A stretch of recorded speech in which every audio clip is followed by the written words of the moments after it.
All right, hi everybody. Welcome to our Tuesday night Zoom call. This coach call is for all coaches on the Palace team. And tonight I'm so excited because we're going to introduce a new health coach.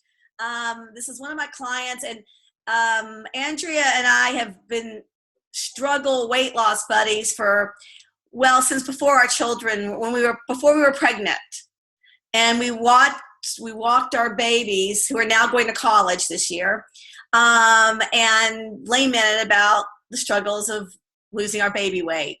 And so anyway, I don't even know how we connected about Take Shape for Life, but she's been one of these clients that's been on a little bit of a slower road. And she always goes, am I the worst client? Am I the worst client? I go, no, because you're actually getting it.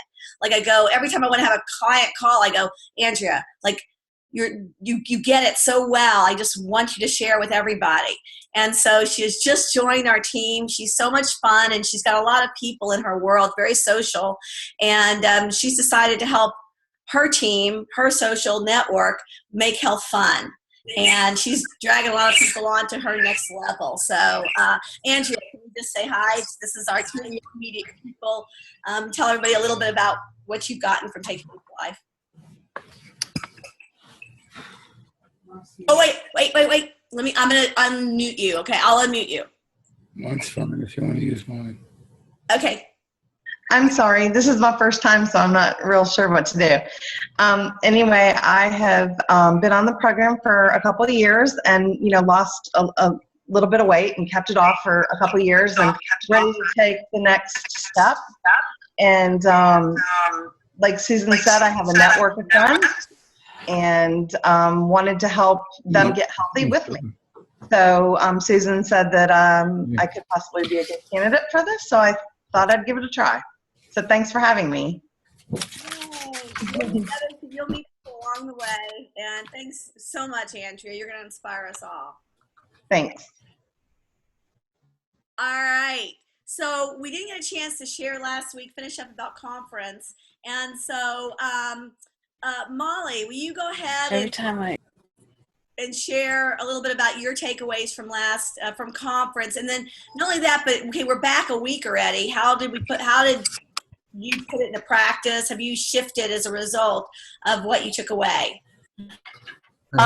Yes, I would say that having been back a week, I've absolutely shifted. I would say my biggest takeaway is the posturing of the full offer from the beginning when you're first talking to a client.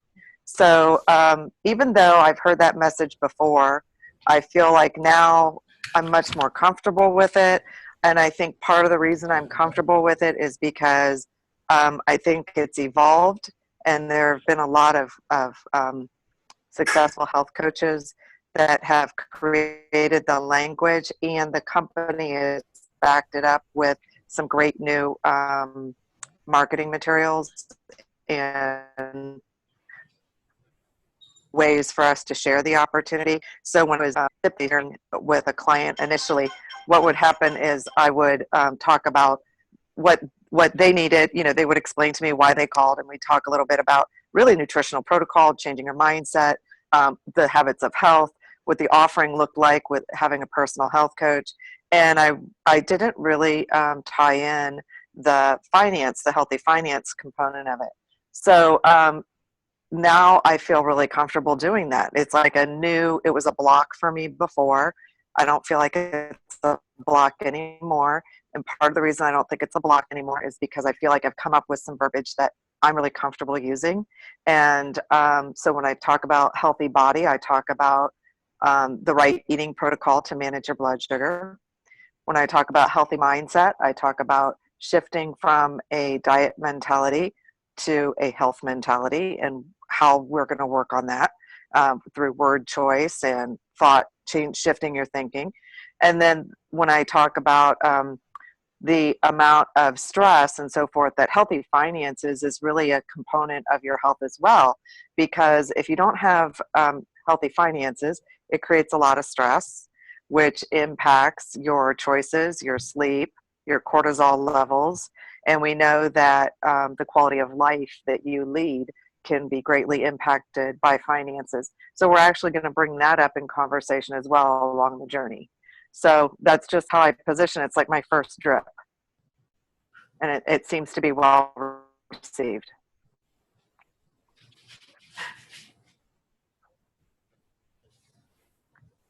I can't hear you, Susan. Thank you, Molly. That was great. And I was going to say, for anyone who's participating in the health games, Molly did a great Zoom call last night. And so tune into the recording of that. And if we can get that recording, maybe to share with everybody, it's a good one. So thanks, Molly. That was my first Zoom call. And I do have the recording. I'm having a little challenge on the last step of how to share the recording. So maybe you and I can talk about that tomorrow. Definitely. Since I am now the new expert, which go figure. It happens. Thank you. Transformation happens. Yes, for sure. All righty, great. All right, so Dee, will you go ahead and share a little bit about what you took away, and then this week, how did you put it in practice? Okay. So there were so many great things. I mean, it's hard to really narrow it down. I know a lot of it's been reviewed by other people last week, and even what Molly said, I love the new tools and especially the well-being evaluation. But you know, I think I heard a quote this week that really hit home with me, and it said, when the student is ready, the teacher will come. And I felt like my teacher at this conference was Dave Blanchard, when he spoke about the importance of relationships and agape love, and coming from a place of love and really just a place of truth and honesty and empathy, that when you really do that, how it really just breaks down the walls of resistance with people, and you really come from a place of helping. And you would think after 4 years of doing this that I would have had that figured out by now, but even at I think we went to the super regional in Sarasota, Dr. A was talking about it back in February, and I wasn't ready to hear it. I mean, it didn't hit me the way it hit me with this. And so some of the things, you know, he really talked about was, you know, you always want to make somebody feel like they were understood, using empathy and intuition, playing at your highest level, listening, this whole 1,000, 2, 1,000. I have put that into place, and caught myself so many times where I would have probably talked over somebody if I had not done that. And I feel like my conversations are going so much better with people, but I've also, it's incredible. Like I've had this kind of epiphany. I was talking with Molly the other night about just helping people. And I just feel like our program can help so many different people. So I've just had all these different interactions with people, and I've had incredible amount of new clients this month, and that I'm helping for all different reasons. And I just feel like when they tell me something, I'm like, oh my gosh, I can help you. Like, it's about them, and it's not about me. And I just feel like that's really been great. And I had to share one example. I had a client, it's an old friend of mine from high school.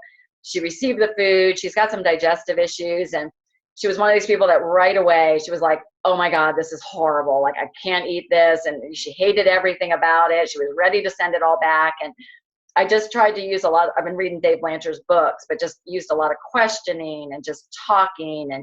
And in the past, my voice sarcasm in my mind would have come to mind, like, oh, come on, there's something in there. You know, but I just talked to her and just talked and lo and behold, we have now found a variety of products that she can do, and she's processing an exchange, and we're doing this. And I just felt like, I don't know why it's such a big deal for me, but I felt like it's having a big impact.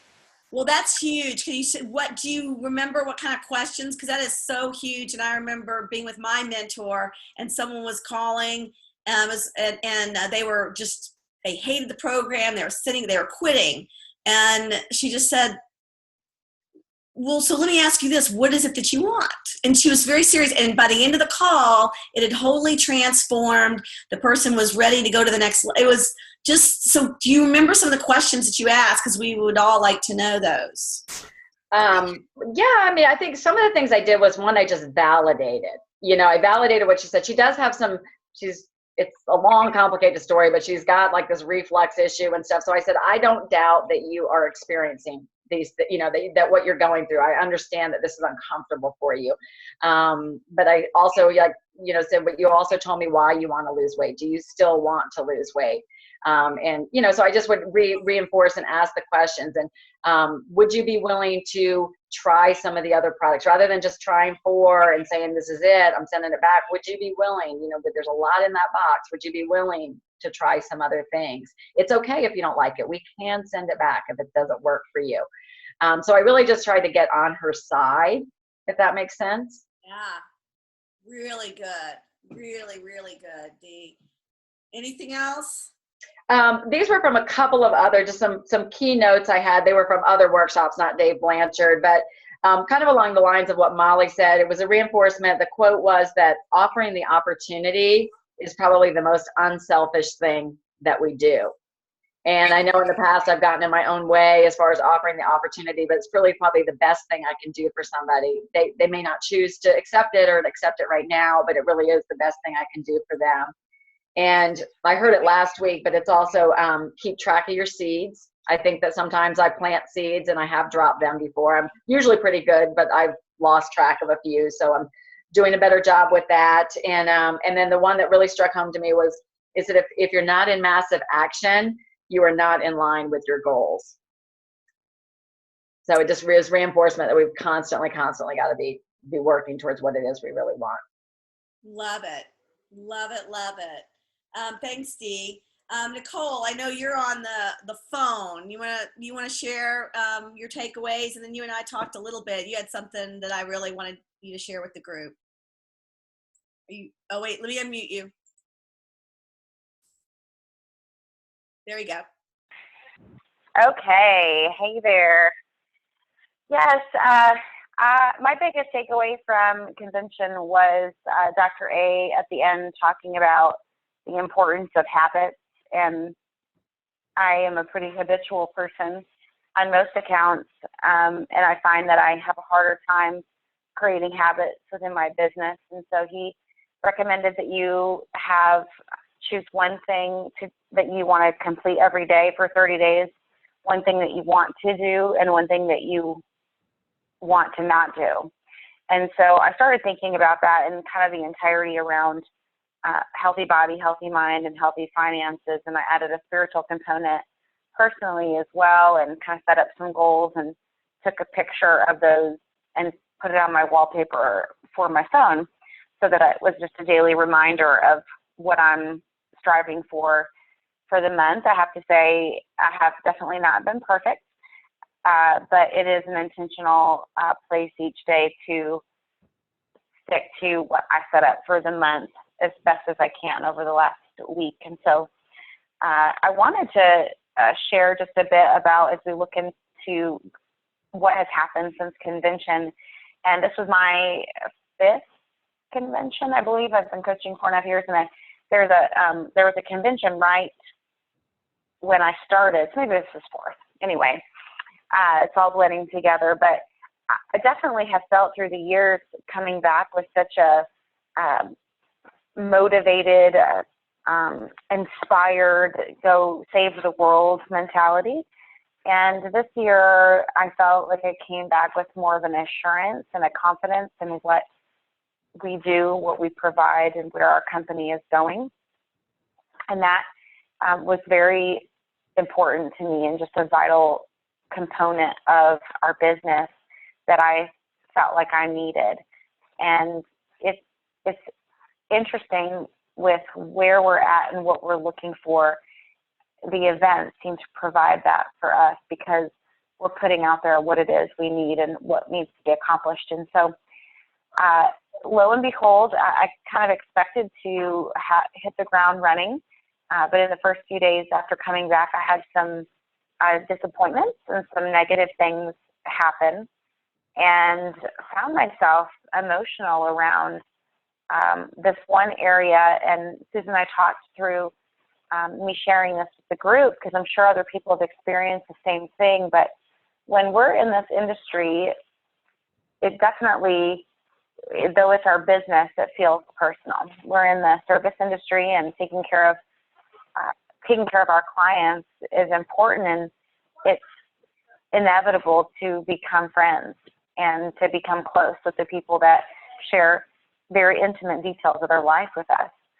And so that had obviously has been going on for years, and even through personal training, it started, you know, a long time ago for me. And I just love people so much, and I want to see them get what they want. And when they come and ask for help, and they bring us on as their confidant, as their consultant, as their coach, you know, to walk alongside them, I take that very seriously, and as I'm sure many of you do as well.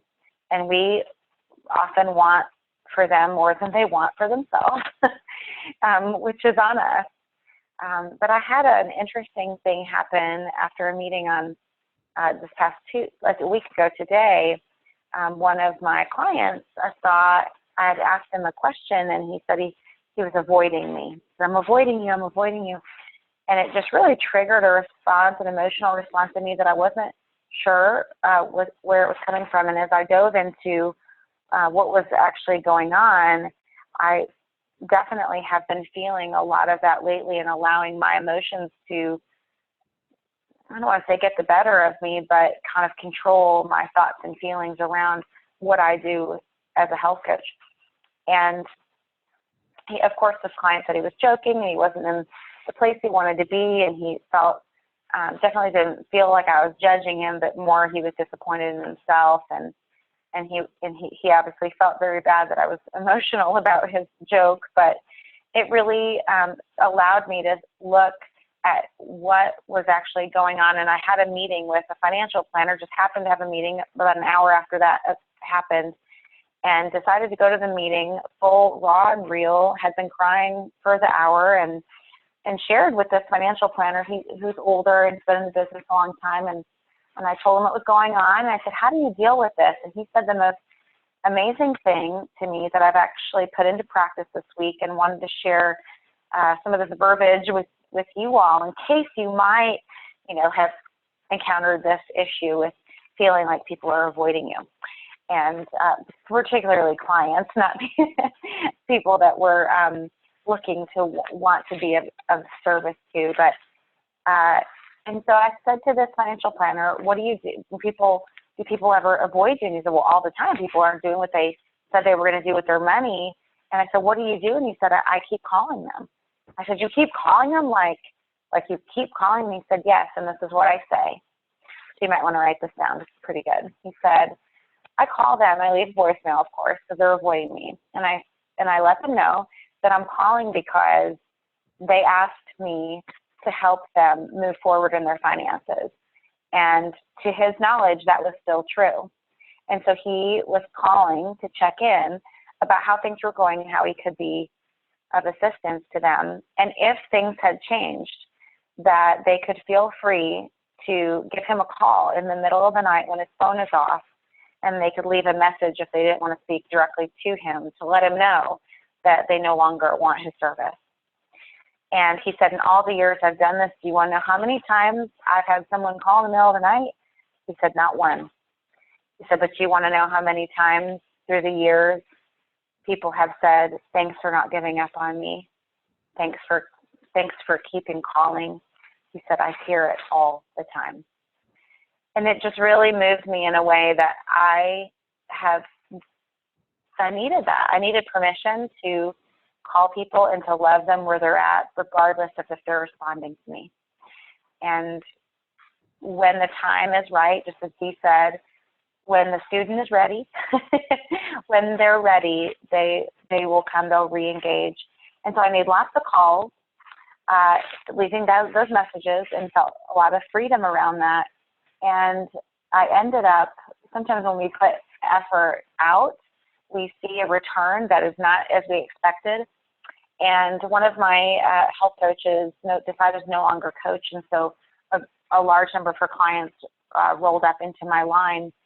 And I had sent out some emails about me coaching, that being their new health coach and offering my service. And I got this random call the next day from this couple who was ready to re-engage and getting started on the program. And they let me know that they were wanting to order 2 months of product for them to get started. And so I was helping them with their order. And she said, no, I mean, we want to order, we totaled it up and it's $1,300 worth of product. And I said, excuse me, like why do you need to order that much food? And so she explained why, but it just was a fascinating experience to have been where I was and to go through that process, really dig deep, put my thoughts and emotions, not necessarily to the side, but to work through them and to really serve the people that have asked us to come alongside, and to be rewarded in a sense, through my time be rewarded, my heart and my true passion and around helping people no matter where they are, to have that turn back around into some new clients that I've never met who are ready to re-engage, especially in a way like that. And so it was a very cool experience, and just a reminder that we are in the right business at the right time, and when we have the right heart to come alongside people, we're blessed, absolutely blessed because of it. And I'm so grateful to Think Shape for Life for the opportunity. Wow, that's so powerful, Nicole. Wasn't that powerful? I mean, just so cool that you're so committed. You know, that's what he was saying. It's like, you know, you do what you do regardless. You're not moved by other people's insecurities or whatever they're feeling. You just, with your heart and soul, do what you think, you know, you're called to do. And Dave Blanchard talked a lot about that at our global meeting. He talked about that. So if we have time at the end of the class, at the end of this call, I'll tell y'all about it, or else we'll do it another time. But that is very powerful, and thanks for sharing that with us. Sure thing. Yeah. Audrey, you got, what did you take away? Okay, I will unmute you, okay? Okay, thank you. I apologize. I'm having internet issues and it's not even thundering. So Yeah. I've been trying to move around the house to get the best place. So anyway, I just want to piggyback on a couple of things. One thing that Dee said was talk about empathy, and we have all talked about empathy and empathetic coaching. But I think we need to remember there's a difference between empathy and sympathy. And sympathy says, I feel bad about how you feel. And empathy says, I understand how you feel. So that's a big, difference that we have to kind of remember when we don't understand this whole empathy thing. Like she said, someone was having digestive issues, and instead of saying, oh, gee, I'm so sorry that you've got gas or whatever, she tried to troubleshoot it, but she, validated, oh, I understand that can really be uncomfortable. Let's see what we can do about it, instead of just saying, oh, gee, I'm sorry. Well, we all get gas, something like that. And one of the things that Nicole had said was about being perfect. And what I took away from conference was we don't have to be perfect. We don't have to have the perfect day, but we have to strive to have the optimal day, which means just being the best that you can be in that moment. So that was one of my nuggets. And I just took away some nuggets that I'll just share for people that maybe weren't there. You were born with wings. Why would you prefer to walk? That just, gives you the confidence. You're not a drop in the ocean. You are the ocean in one drop. Let your past be your university, not your prison. I think we've been talking about that a lot on Facebook. And repeating some of the things that others were talking about. Listen to understand, not to reply. And give 3 seconds before you respond so they feel that they're being understood, which I think is huge, because so many times you're talking to somebody and you already have the answer to their problem. But you've got to sit back and let them digest it, so to speak, and let them, really feel like you're thinking, and that you're responding from your heart, not just the pat answer that you would have. And just, I believe in you. Just have that in your heart when you're talking to people, I believe in you. So what it's done for me going forward from conference is that it's given me a new clearer vision of where I want to be. And also it's opened up my heart and my confidence to to share. It's just a sharing of, you know, this is what we have. This is a gift that we have. And it's just an offer, not an offer. What did he say? It's not an offering. It's an offer is what they were trying to make a distinction between. And people are just, you know, popping up all around me and, you know, listening. And we, you know, had a classic, you know, run in the grocery store today with somebody that was just standing there having a hot flash saying, oh, I wonder if it's my diabetes that's making me hot. And, you know, said that to Joel, you know, and that was it. That opened the whole conversation and exchanged, you know, contact information. And that's how relationships get started. So we're very excited and we're very confident and clear vision of where we want to be. Oh, that is so good. I love that. You know, and that's one of the things that, you know, everyone's sharing about empathy. One of the things Dave Blanchard said is that we are, that 81% of us, they surveyed all the health coaches, or a grouping of health coaches, I think about 300, and 81% of us are highly empathetic. And what that means is that we and the people we talk to are attracted to are empathetic, so that we have, and he talked a little bit about these mirror neurons. So if you're genuinely wanting to help somebody, make a difference in their life in any way, and thinking about the $600 you need to make that next level, the measurement, there's the mirror neurons in us, like you cannot hide that. Like, in other words, you cannot, they're going to pick up on your uncomfortability. It's similar to what Nicole was sharing too. And it's, you know, the shift in you, Audrey, it's like when you're, and what everyone's been talking about that shift, about becoming comfortable, knowing what we have. It's not that we're trying to get somebody. It's we have an offering, offering. So when you're really committed to that, because when you've got duplicity, when you're thinking two different things, with people can perceive it. They're called mirror neurons before you're even aware, and they can see that you're uncomfortable. So if you're uncomfortable, people can read it. And, you know, he talked about an example about his wife lost weight on the program, and he's lost weight on the program, and he does talks for many different companies, and he can't work for them. But Take Shape for Life is different. His wife wanted to become a health coach. And now he had to give his blessing because he knew what a company this was. So he had a friend, an old high school friend they played football with, who had gotten obese, and they got together on the boat, and his wife started talking about her. Someone said, how did you do what you did? You lost weight. And she started to talk. And she says, I just want him to have, this came out later, she says, I just wanted him to have what I have. I just wanted him to have what I have. He, on the other hand, was thinking, he doesn't have any money. He's not working. He's thinking, his wife, you know, is the only bread earner, and they don't need this. And two, we didn't just invite them to get together to sell them something.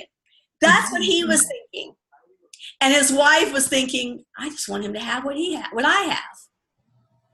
And turns out the gentleman's a client, as happy as can be. But Dave was saying he had those thoughts. And so, but she was pure in her, I just want him to have what I have. So I think that's just, you know, getting in touch with what we have and how we want to help and serve people. So to close us off, I'm going to have Miss Terry Moore. She's wanted to share something that she talked to Coach Services about, and we'd like to hear it. So Terry. Guys, just real quick, it was just something that came up to yesterday with a new coach of mine. When we put her first client's order in, I don't know what happened, is she didn't click on, you know, one of the little highlight buttons or something, but her client wasn't getting the first video supports that we get. if you haven't, I mean, that was not available when I came on board, but it is now. And so you just click on this. But if not, what you can do is go in Coach Connection in your back office and type in virtual support videos and go into the one that says virtual support 3:30 p.m. Believe it or not, it's that specific. There's a letter in there, and in the second paragraph, highlight that where it says add in those videos, and you can put their stuff in there. It was just a little wrinkle in my gray matter that I'd share that with you guys because that came up with me just this week, and it was new for me. I didn't know how to do that. And so I thought I'd just share with you. And the one big thing that I took away from that, not just that one little thing, but the health coach services lady was extremely helpful. But what she did say is that if you're not visiting that once a day, you should be. And I really haven't. I didn't really think about it. And I'm sure Nicole has probably mentioned that to me before. But, you know, sometimes we're not listening to our mentors. So I've got to turn my listening ears back on whenever Nicole's telling me some things because I'm missing a lot. And what that does is it keeps me from being a better coach. So I decided to share that. I mean, whenever I get something new, I just get excited. And I thought, wow, I think every one of us could do that in our back office once a day is just go in and visit that. She said there's so much information coming down from the company, and that'll keep us a little bit more abreast maybe. So that's all I wanted to share. Thanks for the moment, just because I learned something new. So Well, thanks. you know, I didn't know that. Molly, what do you have to say about that? I do believe that you can go into Coach Connection and sign up to get a text every time they post something in Coach Connection. It'll send you a text, which may be helpful as your reminder to go in and know what's going on. Okay, good. Just wanted to share that. Thanks. Uh-huh. I think you can email. I mean, I think I get an email every time something's new. Yeah, I think you have a choice. Yeah. So anyway, and then Andrea being a new coach, she's been getting the videos every day, haven't you? It's cool. Those are new too. So anyway, thank you, Terry. Thank you, everybody. Sharon, Molly D, Audrey, Lori. Thanks for being on vacation. She's in Florida. I saw the little, balcony. So thanks for being on, Terry. Thanks for sharing, everybody. Good night. Have a nice night. We'll see you next week.